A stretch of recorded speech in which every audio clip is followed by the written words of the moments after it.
আসসালামু আলাইকুম প্রিয় দর্শক, সবাই কেমন আছেন? আশা করি সবাই ভালো আছেন। দেখতে পাচ্ছেন একটা সুন্দর পুকুর, তাই না? কিন্তু কি হচ্ছে দেখেন, এই পুকুরের মধ্যে এই যে মাছগুলো মরে আছে, এই যে মাছগুলো মরে আছে, মাছগুলো মরে আছে, অনেক মাছ। ওইদিকে আপনারা যদি একটু ঝুম করে দেখাই তাহলে দেখতে পারবেন অনেক মাছ। এই যে এগুলো মাছ সবগুলো মরে আছে, ওই মাছগুলো কুড়াচ্ছে, দেখতে পাচ্ছেন। এই মাছগুলো মরার কারণ হচ্ছে গ্যাস প্রবলেম হয়েছে, মানে অক্সিজেনের অভাবে হচ্ছে এই মাছগুলো মরতেছে। আপনাদেরকে হচ্ছে সম্পূর্ণ ভিডিও দেখতে থাকুন, দেখতে পাবেন অসংখ্য মাছ যেগুলো হচ্ছে মরে যাচ্ছে শুধুমাত্র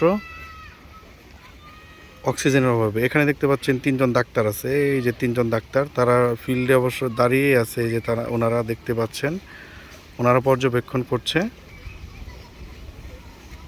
যার মাছ আসলে তার যে কত কষ্ট হচ্ছে গাইস, আসলে এত বড় ক্ষতি।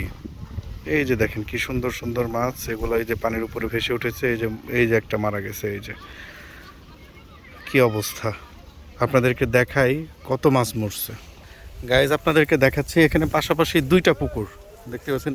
এই একটা পুকুর, এখানে হচ্ছে আরেকটা পুকুর। কিন্তু একটা পুকুরে, এই পুকুরে সম্পূর্ণ মাছ ঠিক আছে, তবে আমরা হচ্ছে আপনাদেরকে যে পুকুর দেখাবো অবস্থা খুবই খারাপ। মানে সকাল থেকে অনেক মানুষে, বাইরের মানুষ যারা কিনা মাছ নিয়ে গেছে, দেখতেই পাচ্ছেন এখনো কত মাছ এই যে মরে আছে। ইস, এদিকের অবস্থা যদি দেখায় আপনাদের, এখানে দেখতে পাচ্ছেন গ্যাস কত মাছ। এই যে নৌকার মধ্যে অনেক মাছ, পুরো পুকুর জুড়ে অনেক মাছ। এভাবে সব মাছ মরে যাচ্ছে। এখানে দেখেন, এই যে এখানে ভেসে ভেসে আছে মাছ। এই যে